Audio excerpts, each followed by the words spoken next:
Irmão Isaac, eu queria lhe fazer uma pergunta. Diga, Marcelo.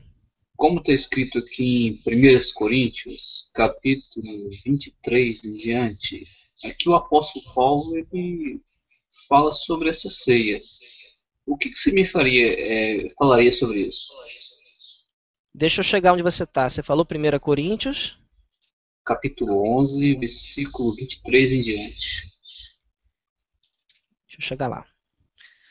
Capítulo 11 que você falou? 11, versículo 23.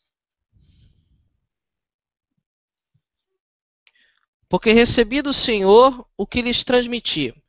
Que o Senhor, Jesus, né? Isso. Isso aqui foi da última palestra.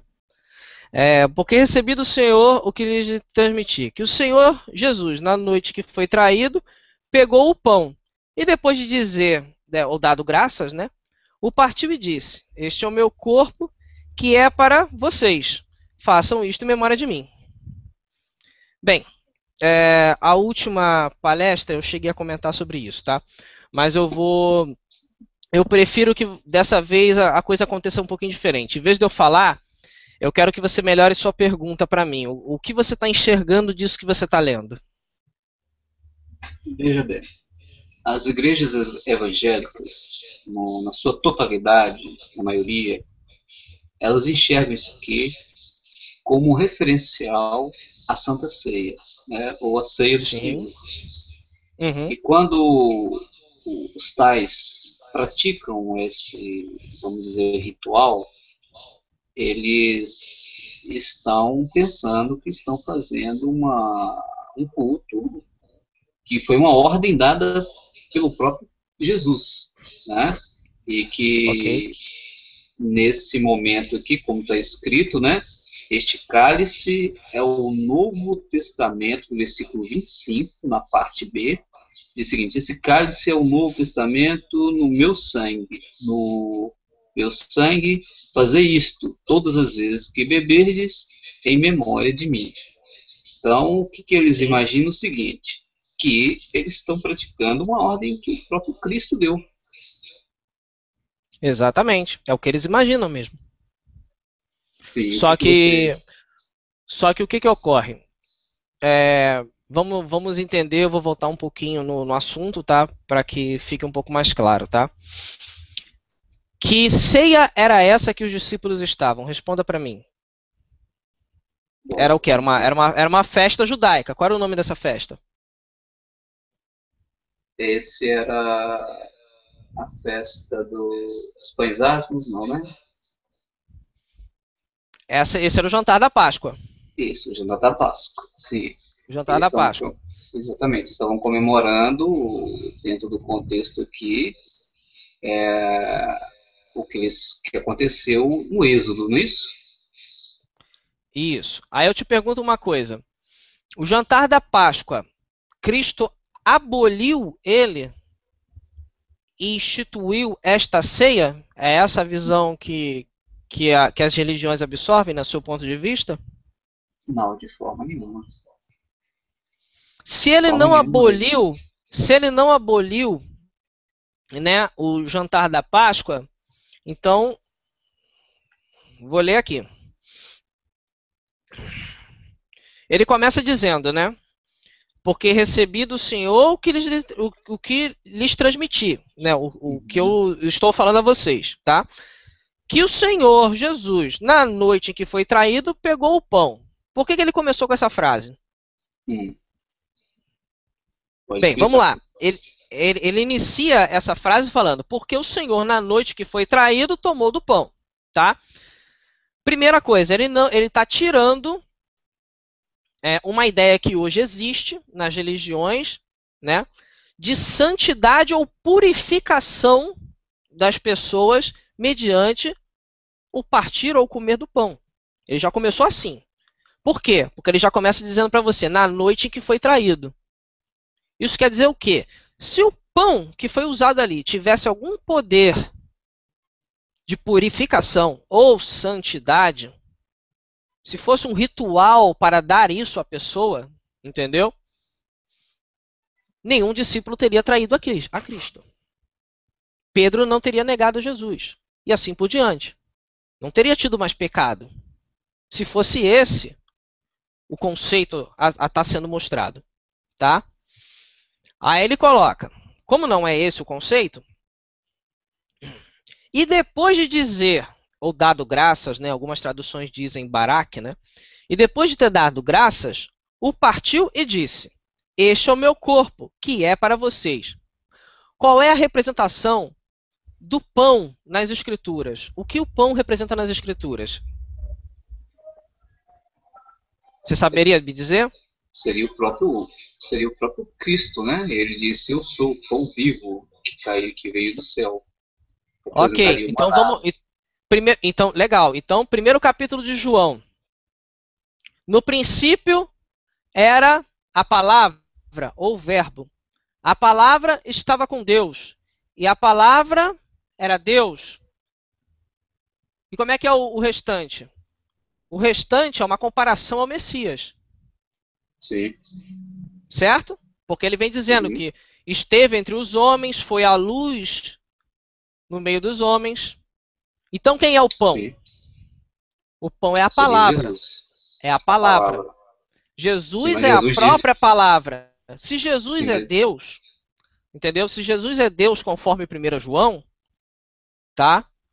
Conforme o primeiro capítulo de João, ele é a palavra. Então o que eu tenho que repartir com você? Ou com os meus irmãos, ou com os que estão de fora? Sim, a palavra. A palavra. Ok. Então, já estamos entendendo o que Cristo pediu para ser feito em memória dele. Não é o ritual da ceia. É o significado. Vamos continuar. E depois... cadê onde a gente parou? Este é meu corpo, que é para vocês. Faço isso em memória de mim. Da mesma forma, pegou o cálice após a refeição, dizendo, este é o cálice, é a nova aliança, realizada pelo meu sangue. Qual é a nova realizada? Em que momento foi feita a nova aliança com o sangue de Cristo? Pode falar. Momento, na cruz do Calvário. Isso, no momento que ele morre. Isso, no momento que ele morre. Aí quando ele ressuscita, exatamente. Aí quando ele ressuscita, nós temos a nova aliança. Sim. Ok? A nova aliança que já tinha sido anunciada em todo o Velho Testamento através de todo o simbolismo feito no templo com os sacerdotes. Pegou? Sim, sim. Tá, vamos continuar. Onde é que eu estava aqui? Deixa eu ver aqui. Sangue. Façam isto todas as vezes que o beberem, como um memorial. Como um memorial para mim ficou uma tradução meio esquisita, mas é mais ou menos isso. Então, a questão de você, do jantar da Páscoa, né? Você entender essa ilustração que Cristo está fazendo, é com o objetivo de você conseguir pegar essa interpretação. Não com o objetivo de você fazer um ritual. Sim. Não é um ritual. É um significado que ele está passando. Entendeu? Então, é isso que eu estou tentando passar, né, para quem está ouvindo a gente hoje. Eu entendo profundamente. Inclusive, a própria Igreja Católica, ela usa o termo transubstanciação, que creio que muitos cristãos não têm conhecimento dessa parte. Falou tudo. Eles creem, é isso aí. Eles creem que o pão se tornaria a própria carne de Cristo e o vinho se tornaria o suco dele, se tornaria o sangue dele. Isso, exatamente, é isso aí. Aí o que acontece? Você vê que esse conceito errado que tem hoje dentro das religiões chamadas cristãs vem de uma mãe. Entendeu? Sim. Então, você está vendo? Eu tô tendo um conceito que eu preciso me limpar dele. Porque eu não consigo entender o significado do que eu estou fazendo, mas eu decoro um ritual. que eu não sei a origem. Vou fazer uma última pergunta, irmão, só para não atrapalhar o seu raciocínio. Ok, ok. O mitraísmo é antes ou depois de Cristo? Depois, por um motivo simples, eu não consigo encontrar mitraísmo, o nome mitraísmo, antes. Eu só encontro pedaços de cultos pagãos dentro do mitraísmo que vem depois. O que eu chamo de pedaço de culto pagão? Cruz, pedaço antigo de culto pagão. Sol, adoração ao sol. Beber sangue. Entendeu? Então, coisas desse tipo eu encontro no paganismo antigo. E eu encontro esses pedaços dentro do mitraísmo, mas eu não encontro mitraísmo, eu não consigo encontrar nenhum elo que me ligue com um mitraísmo antigo antes do Novo Testamento. Eu não consigo. Ele já aparece depois. Entendeu? Entendi. Mas você pode pesquisar. Se você conseguir encontrar o mitraísmo antes, por favor, fala com a gente. Entendeu? Porque eu pesquisei e eu não consegui. Eu não consegui. Eu pesquiso há 8 anos sobre seitas e heresias. Tem mais ou menos 8 anos que eu faço uma pesquisa. E por isso que eu estou te fazendo essa pergunta. Eu também não encontrei, não. Parece que é uma coisa que veio do nada, entendeu? Uma religião meio que escrita num papel, fizeram um molde e jogaram isso em Roma e o povo aceitou numa boa. Entendeu? Um negócio assim que aparece do segundo século em diante, não dá para entender isso. Por isso que eu fiz aquela questão de escrever aquela frase, falando, ó, as cartas do Novo Testamento, elas são muito antes disso.